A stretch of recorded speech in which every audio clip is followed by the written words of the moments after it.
বাবুল ভাইদেরকে মোয়াটা দেওয়ার জন্য জনগণ তো প্রস্তুত আছে, কিন্তু জনগণের কাছে তো যায় না। জনগণ দেখলে ভোট পায়, ভয় পায়। এখন এখানে আমরা কি করবো? আজম খান শুনলেন বাবুল ভাই যে তথ্যগুলো দিলেন, আমি আগেই বলছি অনেক বেদনার কথা, অনেক কষ্টের কথা, তথ্য দিয়ে বলেন, অনেক কষ্টের কথা। আসলে বাস্তবতার সঙ্গে এর কোনো মিল আছে কিনা আমার জানা। মূল বিষয়টা হলো বাবুল ভাইদের মোয়াটা দিতে, ব্যাংক কেলেঙ্কারি, শেয়ার বাজারে ধস, সেই মোয়াটা দেওয়ার জন্য, বাবুল ভাইদেরকে মোয়াটা দেওয়ার জন্য জনগণ তো প্রস্তুত আছে, কিন্তু জনগণের কাছে তো যায় না তারা। জনগণ দেখলে ভোট পায়, ভয় পায়। এখন এখানে আমরা কি করব বলেন? মানুষের কাছে যদি না যায়, আপনি বলেন আজকে এখানে আদেল ভাই এখানে আছে, আমরা যে আপনার জাতীয় পার্টি যখন ক্ষমতায় ছিল, আমরা তো সব নির্বাচনে অংশগ্রহণ করছি। আমরা তো আসন পাই না, নির্বাচনে মানুষ আমাদেরকে ভোট দেয়, জাতীয় পার্টি আমাদেরকে নির্বাচিত করে না, ডিক্লার দেয় না, কিন্তু তারপরও তো আমরা নির্বাচনী মাঠ ছাড়ি নাই। কারণ নির্বাচনের মধ্য দিয়ে দলটা চাঙ্গা হয়, কর্মীরা চাঙ্গা হয়, রাজপথে থাকার সাহস পায়, শক্তি পায়, কিন্তু সেই জায়গাটায় তারা যাবে না। এখন আমরা কি করব? আচ্ছা আপনি বলেন, আমরা আওয়ামী লীগ এলাকাকে বিএনপির পক্ষে ক্যাম্পেইন করব যে ভাই আপনারা বিএনপির পক্ষ থেকে আমরা ক্যান্ডিডেট সেট করে দিচ্ছি, আপনারা বিএনপিকে ভোট দেন? বিএনপি মানুষের কাছে যেতে চায় না। এই বিবিএস, এমবিবিএস কত কিছু বলা শুরু করছে, এটার সঙ্গে বাস্তবতার কোনো মিল নাই। কারণ হলো কি জানেন? প্রতিদিন বাংলাদেশের মানুষ অর্থনৈতিকভাবে সমৃদ্ধ হচ্ছে। আপনার পৃথিবী যেভাবে যে দুর্যোগে পড়ছে, সেই তুলনায় বাংলাদেশ অনেক ভালো আছে। ওনাদের মুনিব রাষ্ট্র ধ্বংসের দ্বার প্রান্তে, আমাদের দেশে লোন দেখে। আরে লোন তো সেই দেশ করতে পারে যার দেশে অনেক উন্নয়ন হয়, যার সামর্থ্য আছে তাকে লোন দেয়, আর যার সামর্থ্য নাই তাকে তো লোন দেয় না। আপনি পাকিস্তানের দিকে তাকিয়ে দেখেন, তাদের অর্থনৈতিক অবস্থা তলানিতে, তাদের দেশে মিল ফ্যাক্টরি বন্ধ হয়ে যাচ্ছে, তাদের দেশে বিদ্যুৎ নাই, তাদের দেশে খাদ্য নাই। আপনার অর্থনৈতিক অবস্থা দেখেন, টাকার মান দেখেন, যেখানে একসময় আমাদের চেয়ে অর্থনৈতিক অবস্থা তাদের টাকার মান ছিল দ্বিগুণ।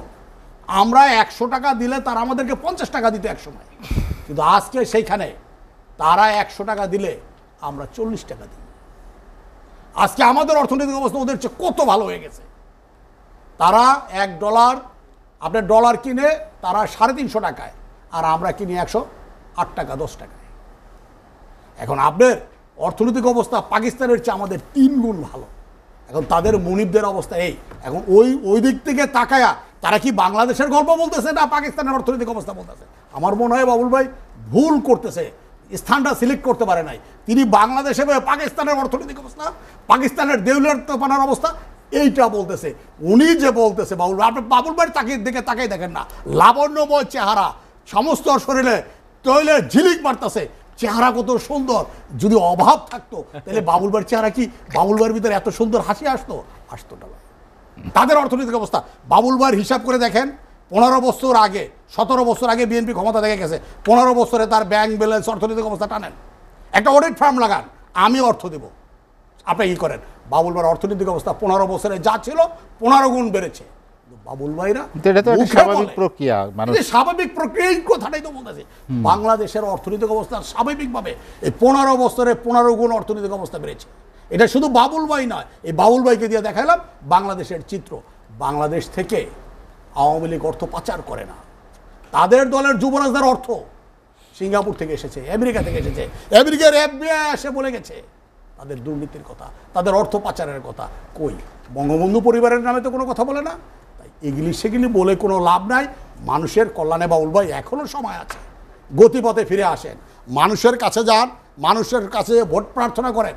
মানুষ এখনো আওয়ামী লীগের বিপক্ষে ওই পাকিস্তানি পরাজিত শক্তিদের একটা পক্ষ এখনো অবস্থান করতেছে, আওয়ামী লীগের বিপক্ষে একটা দল খুঁজতেছে। কিন্তু সেই দলটা যদি আপনারা বিনিশ হয়ে যান, কোথায় যাবে?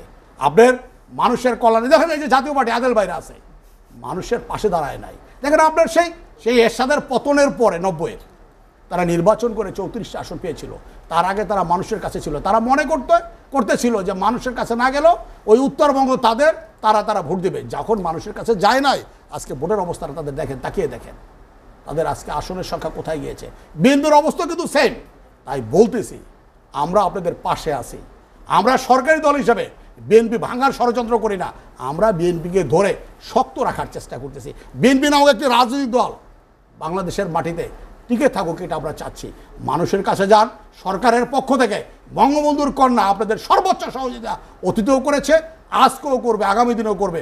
আমরা কখনো কারো অমঙ্গল চাই না, সবাই মিলে এই দেশটা আমাদের।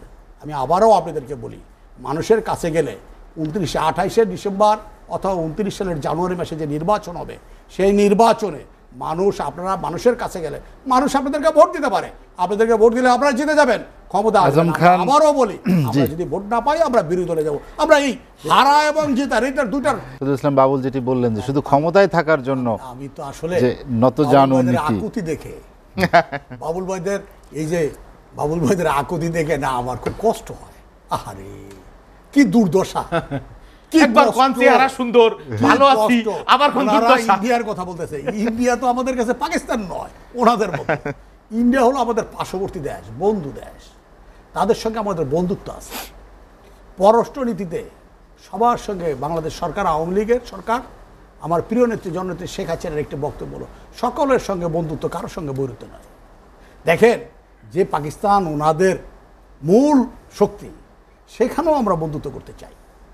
যে তোমাদেরকে আম পাঠাইলাম, তোমাদেরকে ফল পাঠাইলাম, বিরোধিতার খাতির বিরোধিতা করো না। কারণ এই পৃথিবীতে এখন আমরা এত পিছিয়ে পড়ে নাই, আমরা তোমাদের চেয়ে অনেক উন্নত, পাকিস্তানের চেয়ে আমরা অনেক উপরে চলে গেছি। অতএব নিচে যারা পড়ে যায় তাদেরকে টেনে তুলতে হয়, তাই পাকিস্তানের হাত ধরে আমরা টেনে তোলার চেষ্টা করি। পাকিস্তানকে কিন্তু বঙ্গবন্ধুর কন্যা অর্থনৈতিকভাবে তাদেরকে দাঁড় করানোর জন্য তাদেরকে লোনের কথা বলছে, যে তোমাদের যদি টাকা দরকার হয় আমরা তোমাদেরকে টাকা দেবো, তারপরও পাকিস্তানটা বেঁচে থাকো। কারণ পার্শ্ববর্তী একটি রাষ্ট্র ধ্বংস হয়ে যাক, বিলীন হয়ে যাক, সেটা কিন্তু আমরা চাই না। তাই ওনারা যে কথা বলে, দিল্লি আমাদের একটি বন্ধু রাষ্ট্র, তার মানে ইন্ডিয়া আমাদের একটা বন্ধু রাষ্ট্র, এখানে আমাদের কোনো পর্ব নাই। আপনার ওনারা দেখলো না, ওনারা তো দৌড়াইলো আমেরিকার পিছে, পশ্চিমাদের পিছে, কিছু দূর নিয়ে আটলান্টিক মহাসাগরের মাঝখানে ওনাদেরকে হাতটা ছেড়ে দিল।